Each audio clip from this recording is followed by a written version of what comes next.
I was at a social function the other day, and it was the kind of social function where I found myself adrift in a sea of bored and unfamiliar faces. I didn't really know anybody, and nobody really knew me, which meant that I spent hours in an eternal loop of introductions.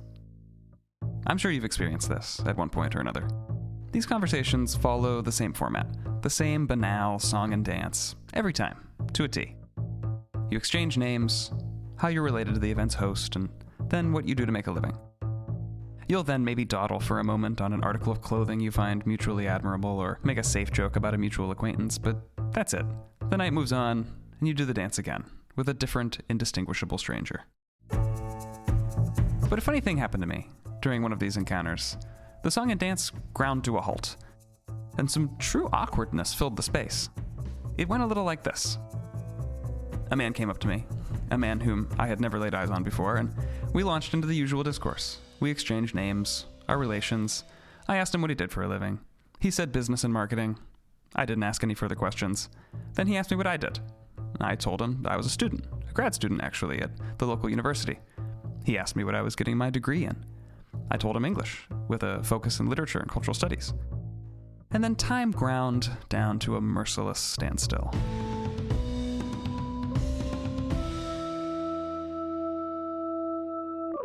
He furrowed his brow. His eyes glossed over. The corners of his mouth tugged down toward a frown. His shoulders even fell a few inches. For a moment, I was worried that I'd triggered a medical emergency. Another uncomfortable moment passed us. Literature? He finally asked, mercifully ending the 17 centuries of silence. Now, what on earth are you going to do with a degree like that? His question hung with me through the evening. It hung with me while I tried to go to sleep later that night. To be honest, it still hangs with me now. Because his question was not in any way unjustified. It was a question that I'd had to answer to my loved ones time and time over. It was something that I'd had to explain to my friends, to my coworkers, and to the bank. What can one do with an English degree? Don't they all just end up as high school teachers?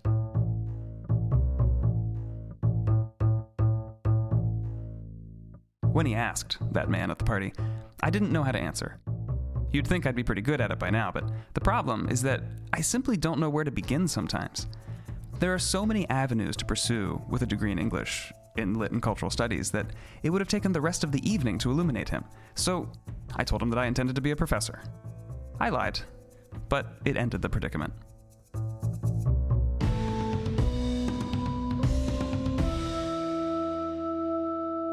That man's question is one that all English majors endure every time they dare talk about their studies, and one that we all learn to deflect.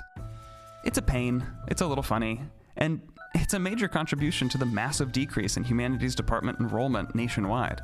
It speaks to the cultural blindness, the complete misunderstanding of the field of English and what actually happens in our department. It's like there's this impenetrable, dark space in the discourse, a fogginess that no one knows how to remedy.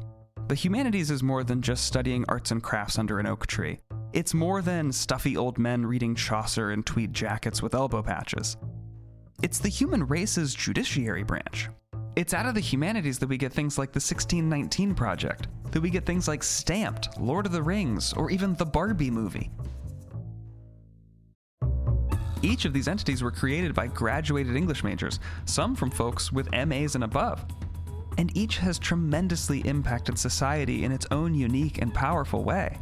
English majors make up the majority of the creative marketplace's project managers. They're more likely to work in positions of leadership. They're more likely to experience meaningful careers in multiple disciplines. Their training is multifaceted and exceedingly valuable, and this training is utterly underestimated and unbelievably misunderstood by the public.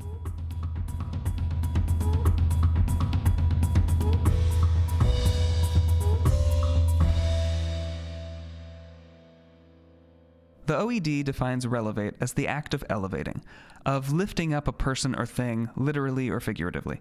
More specifically, it's to do so again. It is to re-elevate that which has been forgotten or lost. Relevation is precisely what we do in humanities research. We find those things that have been lost to time, ignored, or simply underanalyzed, and we bring them back into the discourse. So that's what this podcast aims to do. It aims to enlighten and to correct the discourse, to relevate the relevation that is being done in the humanities departments across the country. No easy task, I'm sure, but somebody's got to do it. At least, I think somebody should try.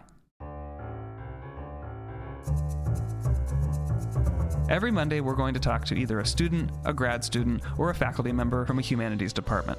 We're going to discuss the groundbreaking research they're doing, what changes they are making in their communities, and what discoveries they have made in their research, and why their work matters for everyone.